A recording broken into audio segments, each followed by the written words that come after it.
jump straight into the numbers here, and these are just 4 of the recent commissions of inquiry. You've got the Marikana Commission, cost us 157 million rand. You've got the Seriti or Arms Procurement Commission, 137.2 million rand. The Fees Commission, that cost us just over 56 million rand. And lastly, the Claassen Board of Inquiry looking into Ria Piecha's fitness to hold office, just over 14 million rand. And lastly, what did these 4 commissions alone cost you, the taxpayer? 364.8 million rand. Today marks the first day of the first session. The much-awaited state capture inquiry began this week. The Commission has a budget of 230 million rand for the first 6 months. It could be extended to 24 months. Do the math. If that rate is maintained, it's going to cost 920 million rand. The state capture inquiry is not going to be finished within a year. Definitely not. It was recommended by Thuli Madonsela that this should take 6 months. It immediately extended that to 18 months, and now they're talking about 2 years. Is this going to go on for 6 years? In which case the public will have lost patience with it. If so, raise the right hand and say, "So help me God." No stranger to inquiries, Terry Crawford Brown is quite right. We'll likely be out of patience and undeniably out of pocket. These fact-finding mechanisms we love so much, they cost a pretty penny. Well, let me say first we welcome the arms inquiry. Mr. Lewis, the Seriti or Arms Deal Commission of Inquiry, 137 million rand of taxpayer money spent. Was it money well spent? Well, it wasn't money well spent because of the way in which the inquiry was, the commission was conducted. You know, on the other hand, the issue is a very important issue on which a hell of a lot more than 137 million rand was wasted. And, you know, important to understand what happened and who perpetrated it. The Seriti Commission is particularly notorious. It was meant to take 2 years and cost 40 million rand. It cost 137 million rand and went for 5 years, and said there was no evidence of corruption. It was all Terry's fantasy. What corruption? But surely for that amount of zeros, we should be getting some value for money. Sadly, the experience both in South Africa and internationally is that they rarely do achieve anything. We've had the experience of the Truth and Reconciliation Commission in South Africa, which was highly acclaimed at the time, but it went on for 6 years. It was intended to be 18 months. It went on for 6 years, and the lawyers made hay while they could. The answer would simply be no. You cannot justify the quantum of money that has been spent on each of these commissions. Manenjwa looked at the breakdown of the costs for the 4 inquiries and simply isn't buying it. If the purpose of the commission is for justice, do I believe the money is well spent? The answer would be no. Is this commission as a public relations exercise to give the appearance of accountability? Then I think it might be well spent. There's not enough skepticism about commissions of inquiry. I think that I fear that the expectations of the South African population, I don't know where this quaint regard for and confidence in commissions of inquiry come from. I think they should be more skeptical, and they should get their expectations in line with what commissions of inquiry can do and can't do. So we smelled a rat from day one, and as I said, the Seriti Commission was a complete farce. That commission must be established. Our constitution empowers the president to appoint commissions of inquiry and set the terms of reference. What happens next? They make those recommendations to the president.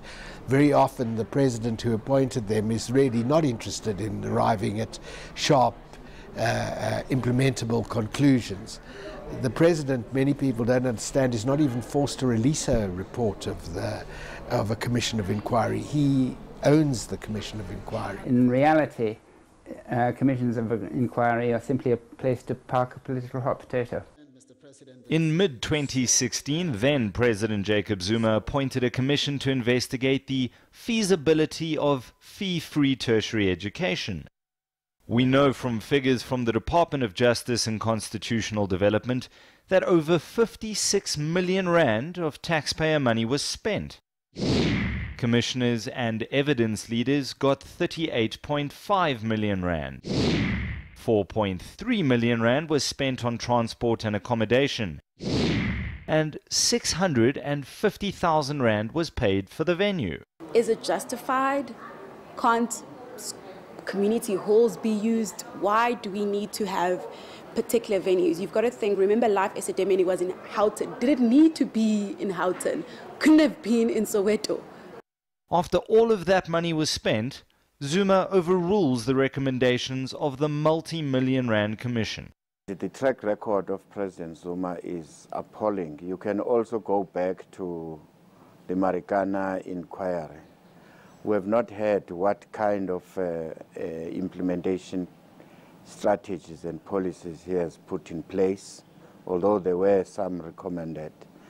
It was the same thing on the issue of education. He just went against the recommendations. Spending another 50+ million rand to answer a question that we already know to be the truth, which is university in this country is out of reach financially for the big majority of students.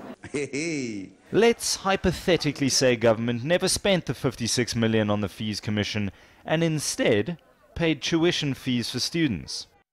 According to Wits University's 2018 fees, that money could have put 826 medical students through their first year. It could have paid the tuition of 1,143 psychology students, or even 1,414 journalism students. It could have paid for 2,504 full-time PhD students for a year. Ordinary South African citizens, I think, could take even more of a stand, not only on this issue, but on demanding accountability from our government on a whole range of issues for which our money is being used. Let's move on to the well-known Marikana Commission. It began in October 2012 and ended in November 2014. Commissioners, evidence leaders and investigators made over 100 million rand. Accommodation and travel alone cost over 25 million rand. And the catering costs? Talk about stake capture. It's an astronomical amount of money.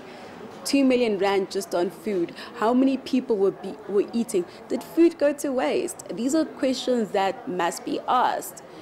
Did the caterer maybe overcharge? I don't know.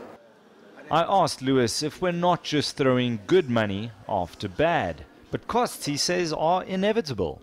Some of the estimates of what state capture has just gotten out of the country is something of the order of 100 billion rand, not to mention the rest of the havoc it's created.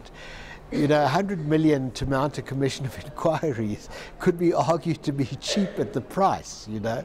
So one has got to be careful, and it, you know, the answer, as with most things, is not yes or no, but it depends.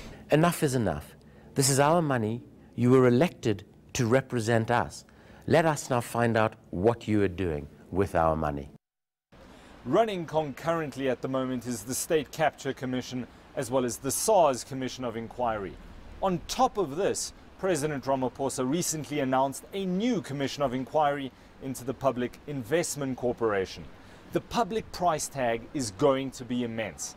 And remember, it's your money. The Commission adjourns for the last time. Michael Appel, Johannesburg.